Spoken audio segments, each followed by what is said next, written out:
लोकसभा चुनाव में अब ज्यादा वक्त नहीं बचा है। ऐसे में अब सीधे सवाल हो रहे हैं कि क्या 2024 में एक बार फिर मोदी सरकार। हाल ही में गाहे बगाहे कांग्रेस अध्यक्ष मल्लिकार्जुन खड़गे ने भी मान लिया था कि इस बार सरकार मोदी की ही बनेगी। वहीं अब दिल्ली के सीएम अरविंद केजरीवाल का भी बयान सामने आ गया। प्रधानमंत्री नरेंद्र मोदी लोकसभा चुनाव 2024 के बाद एक बार फिर देश के प्रधानमंत्री बनने जा रहे हैं। इसकी भविष्यवाणी इंडिया अलायंस के प्रमुख सहयोगी और आम आदमी पार्टी के संयोजक अरविंद केजरीवाल ने की है। दिल्ली के मुख्यमंत्री अरविंद केजरीवाल ने दिल्ली विधानसभा में एक तरह से 2024 में बीजेपी की जीत की भविष्यवाणी करते हुए कहा कि भले ही वे इस साल लोकसभा चुनाव जीत जाएं, 2029 में आम आदमी पार्टी देश को बीजेपी से मुक्त कराएगी। अरविंद केजरीवाल ने दिल्ली विधानसभा में कहा कि आज बीजेपी के लिए सबसे बड़ा खतरा आम आदमी पार्टी है। उन्होंने कहा कि 2024 में बीजेपी नहीं हारी तो आम आदमी पार्टी 2029 में देश को बीजेपी से मुक्ति दिलाएगी। इससे पहले सोनिया गांधी और राहुल गांधी के करीबी कांग्रेस अध्यक्ष मल्लिकार्जुन खड़गे ने राज्यसभा में स्वीकार किया कि बीजेपी 400 पार जा रही है। प्रधानमंत्री मोदी की मौजूदगी में खड़गे ने राज्यसभा में कहा कि आपका इतना बहुमत है, पहले 300 से 334 थी, अब तो 400 पार हो रहा है। खैर, अब विपक्षी नेताओं ने भी मान लिया है कि आएंगे तो मोदी ही। वैसे भी जिस तरह से विपक्षी नेताओं के बीजेपी में जाने की होड़ लगी है, इस बात से इनकार नहीं किया जा सकता कि सबको भरोसा सिर्फ प्रधानमंत्री नरेंद्र मोदी पर है। कांग्रेस समेत तमाम दलों के अलग अलग नेता आज नहीं तो कल बीजेपी में शामिल हो ही जाएंगे। ऐसे में बीजेपी ने चुनाव से पहले ही विपक्ष की कमर तोड़कर साफ कर दिया है कि बीजेपी और पीएम मोदी के टक्कर में कांग्रेस क्या, विपक्ष का कोई भी नेता दूर दूर तक नहीं है। ब्यूरो रिपोर्ट, न्यूज चौक। दिल्ली के पूर्व डिप्टी सीएम मनीष सिसोदिया शराब घोटाला मामले में पिछले 1 साल से जेल में बंद हैं और अभी भी ये कहा नहीं जा सकता कि सिसोदिया कब बाहर आएंगे। घोटाला मामले में सिसोदिया ऐसे नपे हैं कि उनके खिलाफ सबूतों का अंबार लगा हुआ है। ईडी से लेकर सीबीआई जांच एजेंसियों ने कोर्ट के सामने घोटाले की पूरी तस्वीर ही खोलकर रख दी है। वहीं सिसोदिया पर मामला चल ही रहा है तो दूसरी तरफ उनके करीबी और मुख्यमंत्री अरविंद केजरीवाल का नंबर भी कभी भी आ सकता है। इस बीच सिसोदिया की जमानत को लेकर एक बड़ी खबर सामने आ रही है। दिल्ली शराब घोटाला मामले में आरोपी मनीष सिसोदिया की नियमित जमानत को लेकर राउज एवेन्यू कोर्ट पहले फैसला करेगा कि क्या क्यूरेटिव पिटीशन सुप्रीम कोर्ट में लंबित रहते निचली अदालत जमानत याचिका पर सुनवाई कर सकती है।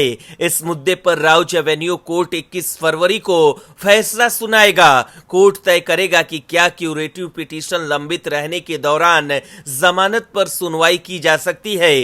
कोर्ट में सुनवाई के दौरान ईडी ने कहा कि एक समय और 2 अलग अलग अदालतों में एक ही मामले पर सुनवाई नहीं हो सकती। ईडी ने कहा कि सुप्रीम कोर्ट में जब तक क्यूरेटिव पिटीशन लंबित है तब तक इस अदालत को नियमित जमानत पर सुनवाई नहीं करनी चाहिए। ईडी ने कहा कि मान लीजिए अगर क्यूरेटिव पर सुप्रीम कोर्ट सुनवाई के लिए तैयार हो जाता है तो उस याचिका पर खुली अदालत में सुनवाई करेगा और जमानत पर सुप्रीम कोर्ट ही सुनवाई कर लेगा। वहीं आम आदमी पार्टी के नेता मनीष सिसोदिया के वकील ने कहा कि जांच एजेंसी ने क्यूरेटिव पिटीशन के पक्ष में कोई आदेश कोर्ट में पेश नहीं किया है। उन्होंने आरोप लगाया कि जांच एजेंसी ने सुप्रीम कोर्ट में कहा था कि 6 से 8 महीने में ट्रायल पूरा हो जाएगा, लेकिन अभी तक ट्रायल शुरू ही नहीं हुआ है।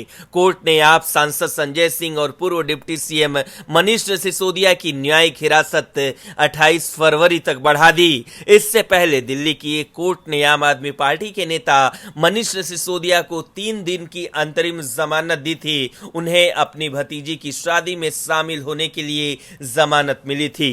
ब्यूरो रिपोर्ट, न्यूज चौक। दिल्ली के मुख्यमंत्री अरविंद केजरीवाल बड़े ही चालू टाइप नेता हैं।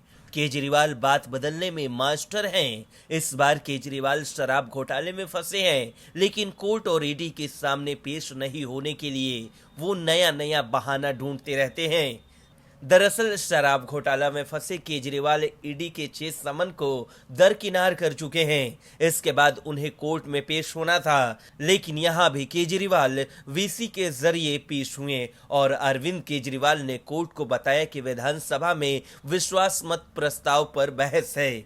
इसके अलावा दिल्ली सरकार को बजट भी पेश करना है। इसकी वजह से वो कोर्ट के सामने खुद पेश नहीं हो पा रहे हैं। कोर्ट ने अरविंद केजरीवाल की दलील सुनने के बाद 16 मार्च को उनको कोर्ट के सामने पेश होने के लिए कहा है।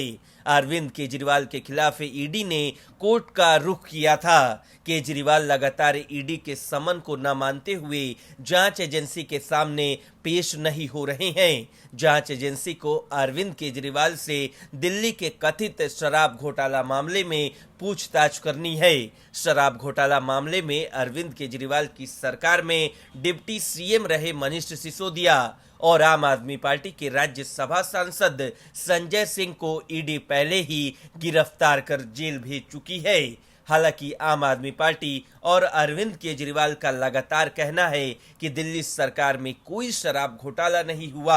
मनीष सिसोदिया और कुछ अन्य गिरफ्तार लोगों से पूछताछ के बाद ईडी ने अरविंद केजरीवाल को समन भेजे, लेकिन केजरीवाल ने इन सभी को राजनीति से प्रेरित बताते हुए ईडी के सामने पेश होने से इनकार कर दिया। ईडी ने बीते दिनों ही फिर केजरीवाल को पेशी के लिए नया समन भी दिया। इसके अलावा जांच एजेंसी ने समन न मानने पर केजरीवाल के खिलाफ कोर्ट का रुख किया था। इसके बाद कोर्ट ने अगली तारीख दे दी। बता दें कि दिल्ली में कथित शराब घोटाला मामले में जांच का काम एलजी ने सीबीआई को सौंपा था। ईडी ने बाद में मनी लॉन्ड्रिंग का केस दर्ज कर इसकी जांच शुरू की। ईडी ने तमाम आरोपियों को गिरफ्तार किया। इनमें से एक आरोपी सरकारी गवाह बन गया। इसके बाद ही अरविंद केजरीवाल के लिए मुश्किलें पैदा हुई। अब सबकी नजर इस बात पर है कि 16 मार्च को अरविंद केजरीवाल कोर्ट के सामने पेश होते हैं या फिर कोई नई दलील रखते हैं। ब्यूरो रिपोर्ट, न्यूज़ चौक।